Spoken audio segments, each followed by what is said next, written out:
Medyo horror lang. Kwentong aswang, kababalaghan, misteryo na may konting pagkabarbero. Kung bago ka pa lang dito sa akin channel, baka naman pwede kang mag-subscribe. Kasi kung hindi, ikaw din, makakakita ka ng Mumu mamayang gabi. Huwag mo din kalimutan i-click yung notification bell para updated ka sa mga bagong upload ko. Hindi katulad niya na bigla na lang hindi nagparamdam sa'yo. Tara simulan na natin ang kwento. I'm Jess, 26 years old and a preschool teacher. 5 years na ako nagtuturo dito sa aming barangay.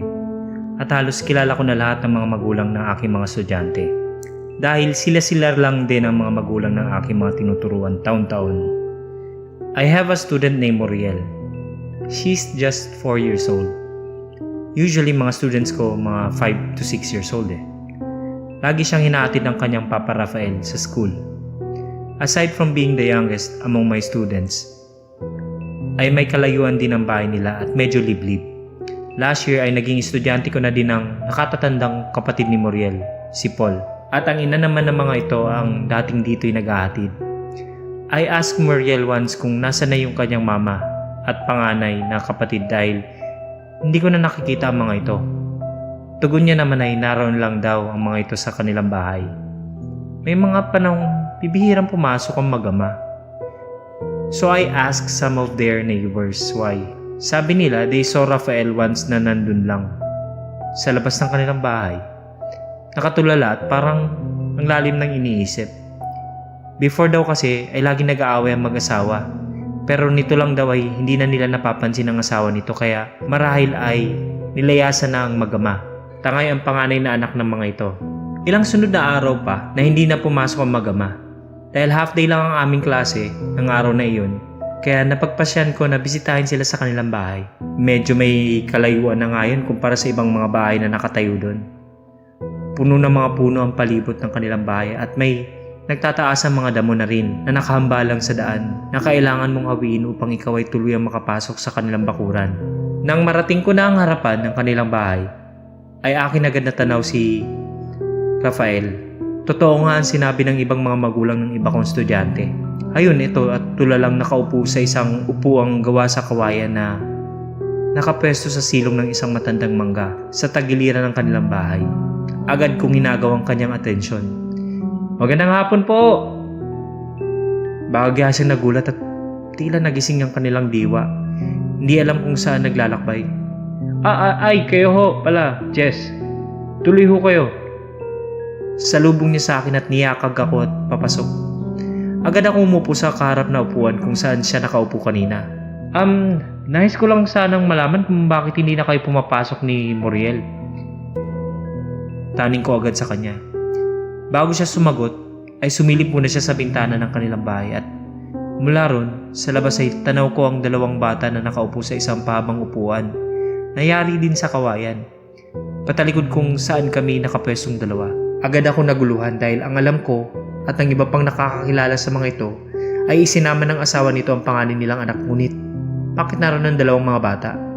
Nang mapansin niya marahil na nakatitig din ako kung saan siya nakatingin ay agad niyang pinali sa akin ang kanyang atensyon at sabay-sabing, ilang araw na ho kasing may sakit si Moriel kaya hindi kami nakakapasok sa school. Bakit hindi niyo siya dalhin sa center para mabigyan ng gamot? Tanong ko ulit sa kanya. Medyo magaling na ho siya ngayon. Hayaan niyo na at bukas ay papasok na kami ulit. Papadilim na rin ho, baka gabi na kayo sa daan. Magalang niyang pagtaboy sa akin. Sige, mauna na ako. Sabihin mo kay Moriel na magpagaling siya ha, at miss na siya ng iba niyang mga kaklase. Kinabukasan ay inabangan ko ang pagdating ng mag-ama. Ngunit hanggang matapos ng klase ko sa hapon ay hindi ko pa rin sila nakita kaya sa isip-isip ko ay baka hindi rin lubusang gumagaling si Moriel kaya napagpasyang kong muling dumalaw sa kanila. Dumaan muna ako sa palengke para bumili ng ilang prutas para kay Moriel. Nang makarating ako sa kanila ay medyo may kadiliman na ron dahil sa mga puno sa paligid. Agad akong tumawag sa labas ng kanilang bakuran dahil walang tao akong nakikita sa labas ng bahay. Makailang beses akong sumigaw ngunit walang sumasagot mula roon. Kaya napagpasyahan kong pumasok na at sa kanilang pinto na lang ako kakatok. Ngunit nang ako'y makalapit ay bahagya akong nakaawang ang kanilang pinto kaya tanaw ko na ang nasa loob. At ayun pa rin ang dalawang bata sa kawayang upuan. Tao po!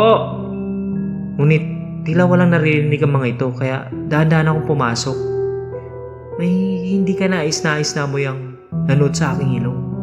Kaya kinalma ko muna ang aking sigmura at sinanay ang sarili sa kung anong bagay yun. Madilim sa loob ng kanilang bahay. Kung hindi lang dahil sa liwanag mula sa bintana ay hindi ko maaninag ang mga bata. Dumako ang aking paningin sa isang gilid sa naroon. Tao po, Rafael? Ngunit wala pa rin sumasagot. Lumapit ako sa silid. Nasa may harapan pa lang ako ng silid nang may mapansin akong tila gumagalaw sa loob niyon. Sa harapan ng isang kama ay isang upuan. Rocking chair. Ang bahagyang tumatagoy-tagoy at may isang babaeng nakaupo ron. Mahaba ang buhok na tila hindi nasasayaran ng sulay. At nakasuot na ito ng duster. Sa tingin ko yung asawa ni Rafael. Magandang hapon po. Bati ko dito. Dahan-dahan itong tumayo at bagyang lumingon sa akin. Magandang hapon din. Ang malaki at malalim nitong tinig ay parang nanood sa aking kalamnan. Kaya nanghina ang buhok kong katawan dahilan ng aking pagkakatumba. Muling umangat ang aking paningin sa kanyang muka at isang bagay ang umago sa aking atensyon. Yun ay ang bagay na nakasabit sa bubungan ng kanilang bahay. Isang babaeng nakabigti. Dala ng aking pagkataranta. At sobrang takot ay doon ako nagtatakbo. Habang sumisigaw patungo sa kanilang sala sa harapan ng mga bata at ganoon na lang ang kilabot na nanood sa aking katawan. Kapwa nakapikit na ang mga ito at may bahagyang agnas na sa kanilang mga balat. Kaya lalo na ako naintakutan. Hindi ko na alam kung saan ako pupunta. Umiyak na ako habang sumisigaw sa takot. Tatakbo na sana ako papalabas ng bahay na yun. Kung saan ako duman papasok nang biglang lumabas sa kwarto ang kung sino mang nakaupo doon kanina. May tanga nitong kutsilyo sa kanang kamay at dahil sa liwanag na nagmumula sa bintana ay nakita ko ang kanyang muka. Si Rafael! Nakasuot siya ng isang piluka. At tila siya isang babae. Hindi ko malaman kung anong gagawin ng mga sandaling yun. Iyak ako nang iyak habang nililibot ko ang paningin sa loob ng bahay. Nang biglang sumugod siya palapit sa akin. Naghabulang kami sa pagitan ng upuang pahaba. Tila siya baliw habang pilit akong hinahabol at inuundayan ng saksak. Iyak pa rin ako ng iyak habang nagsisigaw. Hindi ko na malaman kung anong gagawin ko. Nang bigla siyang tatalon paakit sa sandalan ng upuan kaya lalo akong natakot. Tulong! Tulong! Tulungan niyo ako! Hindi ko na malaman ang aking ginagawa. Napatalon na lang ako kahit may kataasan. Ay hindi ko alam ang paano ako nakalabas. Takbo lang ako ng takbo. Minsan pa nga pagapang habang sumisigaw. Iyak ako nang iyak ng mga sandaling yun. Hanggang sa makarating na ako sa mga bayan. Doon at saka isinalaysay ko sa kanila kung anong nangyari sa akin sa bahay na yun. Nag-enjoy po ba kayo? Subscribe! Nag-upload po kami ng mahigit sa 3 videos sa loob ng 1 linggo. Salamat!